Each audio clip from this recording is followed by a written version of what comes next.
Supreme কোর্টের নির্দেশের পর রাজ্য জুড়ে স্কুলগুলোতে বিষাদের ছায়া। দুর্গাপুরের নেপালি পাড়ায় হিন্দি উচ্চ বিদ্যালয়ের 8 জন শিক্ষক শিক্ষিকার চাকরি বাতিল হয়ে গেল। দুর্গাপুরের জেমুয়া ভাদুবালা উচ্চ বিদ্যালয়ের 4 জন শিক্ষক শিক্ষিকার চাকরি বাতিল। এবার স্কুল কিভাবে চলবে আশঙ্কায় প্রধান শিক্ষকরা। ক্লাস বন্ধের মতো পরিস্থিতি। कुछ भी हमको कोई बता दे क्यों हम लोग के साथ ऐसा हो रहा है। ये जो हमारी नौकरी ले ली गई है या कुछ बोला गया है, हमको समझ में नहीं आ रहा है कि क्यों हमारी गलती है। हम तो कुछ भी हमको कोई बता दे क्यों हम लोग के साथ ऐसा हो रहा है।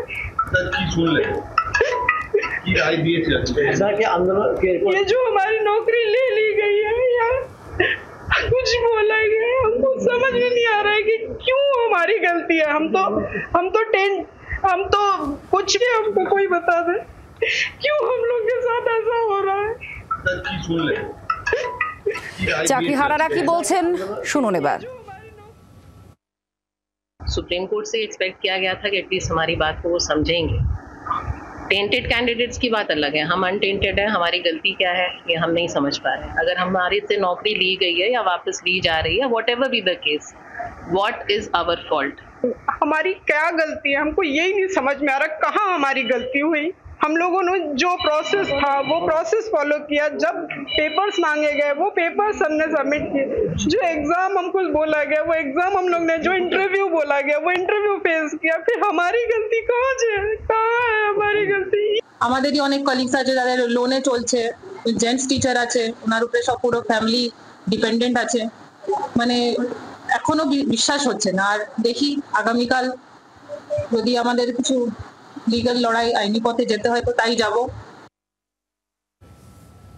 মুর্শিদাবাদ সেখানেও ঠিক একইভাবে চাকরি হারারা কাঁদছেন।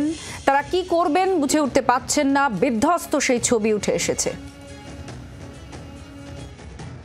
এক্সপেক্টেড ছিল না, তার কারণ যেখানে ওখানে বলাই হচ্ছে যে যারা টেন্টেড ক্যান্ডিডেট তাদেরকে টাকা ফেরত দিতে হবে।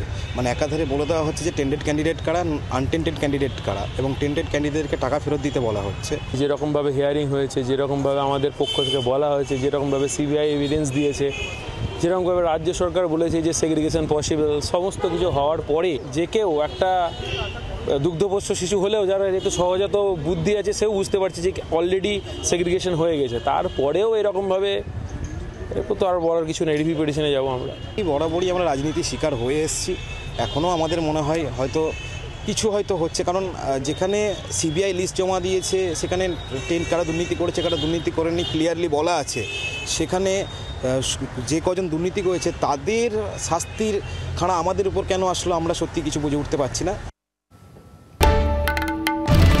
বাংলার আওয়াজ, বাঙালির আবেগ, জি 24 ঘন্টা।